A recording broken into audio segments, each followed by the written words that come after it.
सानो छ खेत सानो छ बारी सानै छ जहान नगरिकन पुग्दैन खाना साँझ र बिहान। नमस्ते साथीहरू, स्वागत छ तपाईँहरू सबैजनालाई मेरो युट्युब च्यानलबाट। साथीहरू, आज मल बोक्ने कार्यक्रम छ मेरो। म चाहिँ कामलाई कहिले पनि ठुलो र सानो भन्दिनँ, जस्तै काम पनि मेरो लागि प्यारै हुन्छ है साथीहरू। मल बोक्ने हो, मल बोकेपछि खेतमा धान रोप्न तयारी गर्दैछु र आज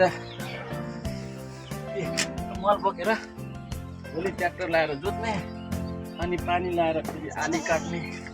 साथीहरू, यस्तै छ गाउँले जिन्दगी।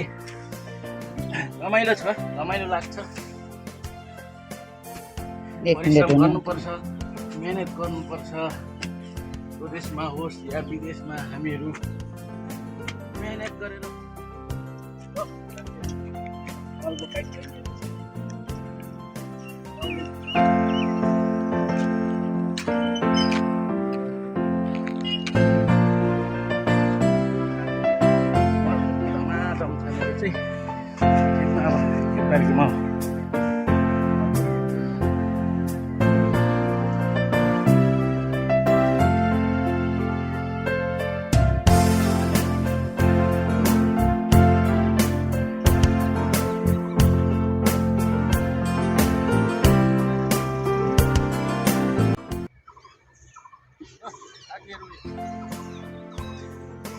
पहिला चाहिँ हामीहरू टोकोमा बोक्थ्यौँ, अहिले चाहिँ सुविधा धेरै आयो। त्यस्तो गाडी लिएर गाडीमा मल बोक्ने रहेछ।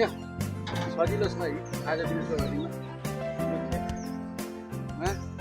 मल बोकिसक्छु अनि भोलि ट्र्याक्टर आउने ट्र्याक्टर बोक्दैन। त्यस पछाडिको बाँकी बास तपाईँहरूलाई साथीहरू।